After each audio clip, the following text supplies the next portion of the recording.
we never lack for stories, it seems, around here. So now we got a ton of stuff to get into. We're going to jump right into it because the show's jam-packed. So let's lead off with the first story of many. There's lots going on in the U.S. as far as news. Speaker McCarthy's talking about and warning that Biden could bumble into the first default in U.S. history. That's just going to like slap him right in the face as we're heading. I think the debt ceiling is the next big topic that's going to be coming up. I think that's around June. Patrick, you're aware of this. Why don't you explain that a little bit more and what's your thoughts on it?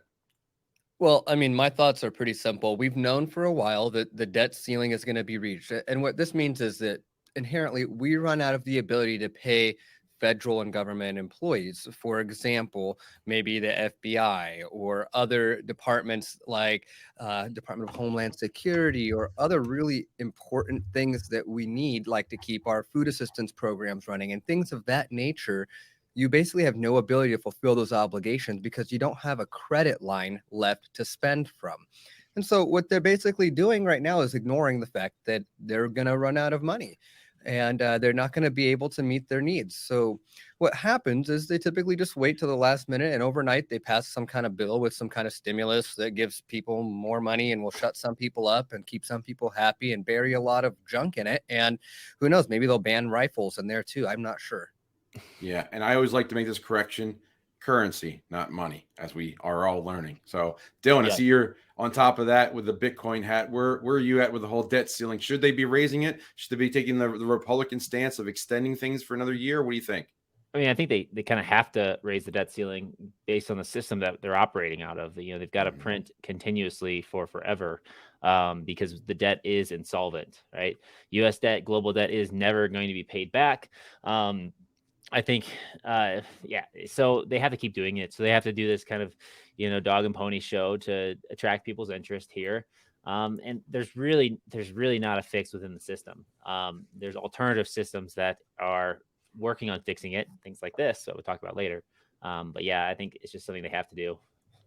Yeah, and we're at the point where we're spending on an annual basis about what we used to spend. That was the whole deficit. Like the numbers are getting exponentially large and hard to even fathom, and it's leading all to inflation. But as part of inflation, I don't know if you guys remember, but a few months back, people were speculating that if they're not going to be raising the Fed has two options to control inflation. They can either raise the interest rates or they can try to influence unemployment to go up. So that kind of reflects where we're going with our next couple of stories. Well, that's really the only lever they can pull, really, right? They can't do anything other than increase the interest rate because they can't do anything about the demand in the market. So they're going to try to decrease the supply by making it more expensive for businesses to operate. When it costs them more money to roll over their debt, that means they have less employees, which is why you see all the layoffs.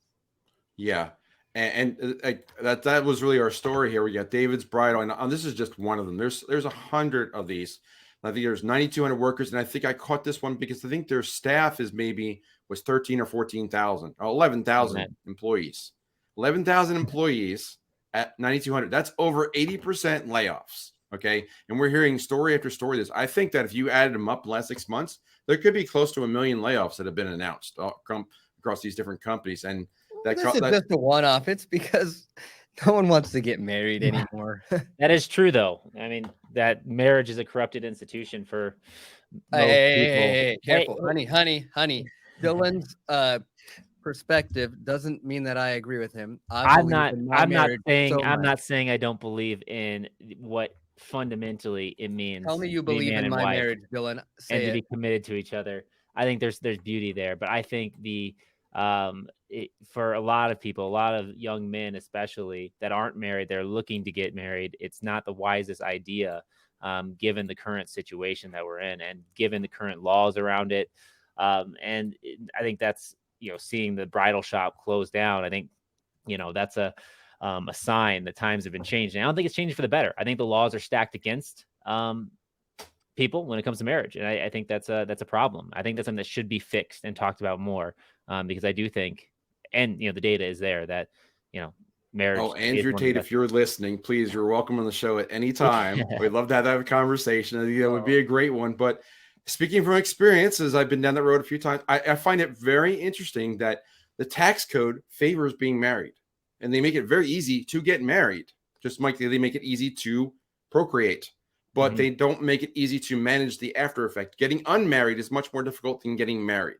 So just it's interesting that the legalities and the laws are and the structure is favors what they want. And at first they want you to get married. Now they'd rather, have yourself become some kind of third gender that doesn't exist. So, but we're not going to go down that road. Let's get back to the U.S. news, and I got another one for you. Here's a quick question: How much is a postage stamp, guys? Do you know what the price of a postage stamp is today?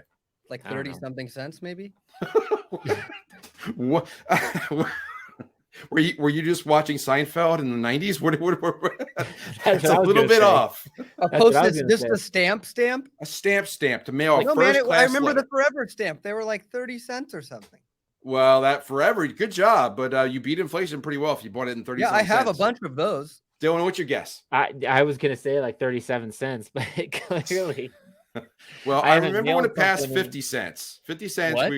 I remember when it passed 50 cents, but now the price they're hiking up again to 66 cents, up from 63 cents. I had no idea across 60 cents. I had no idea. A letter?